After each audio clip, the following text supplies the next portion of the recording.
The steppe bison, also known as the steppe wisent, was a species that once roamed the mammoth steppe. This giant grassy area spanned from present-day Spain eastward all the way to Canada and southward from the Arctic islands to China during the last ice age. Before we get started, please hit the like button, subscribe to our channel, and turn on notifications if you enjoy prehistoric creatures, so you can stay up to date on all of our latest content and encourage our team to try to update the most recent video. Along with ancient horses, woolly mammoths, and woolly rhinoceroses, steppe bison was one of the most common large mammals to inhabit the vast mammoth steppe. Prehistoric paintings in the caves of Altamira and Lascaux, which are some of the oldest known examples of human art, feature steppe bison alongside figures of humans and other animals. These majestic long-horned creatures went extinct some 8,000 years ago during the early period of the Holocene, the current geological epoch. They gave rise to modern species of bison, including the American bison. During the Klondike Gold Rush, which occurred in the late 1890s, as many as 100,000 miners and prospectors from all over the United States headed to Alaska and to the Canadian Federal Territory of Yukon to take part in extensive gold mining operations.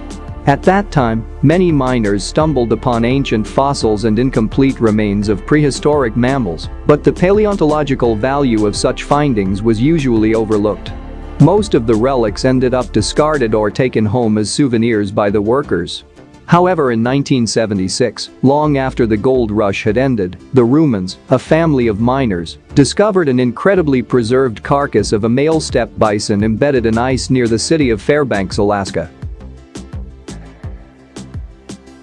They named it Blue Babe, in reference to Babe the Blue Ox, the mythical companion of the American folk figure Paul Bunyan, a giant lumberjack. Thankfully, the family immediately realized that their discovery might be exceptional, so they called Dale Guthrie, a paleontologist from the University of Alaska. Guthrie and his team managed to melt the thick layer of ice and excavate the carcass, and they quickly realized that they had encountered one of the most preserved specimens of steppe bison ever found. A radiocarbon analysis of a piece of the animal's skin showed that it had died approximately 36,000 years ago. While examining several wounds on the bison's neck and back, the researchers determined that it had most likely been killed by an American lion, a subspecies of the long-extinct Ice Age lion, and the ancient ancestor of the modern African lion. This had probably occurred in winter. Extreme cold had quickly caused the dead bison to freeze, and the vultures thus couldn't destroy its remains. Over the following thousands of years, layers of ice and snow covered the carcass, and it silently waited for someone to discover it, almost completely intact.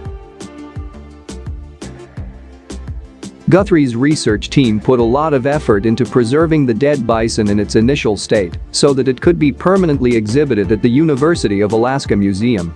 They even sought the help of Eirik Grankvist, the chief taxidermist for the Zoological Museum of the University of Helsinki, Finland, who used his expert taxidermy skills to completely restore the remains and prevent them from decomposing.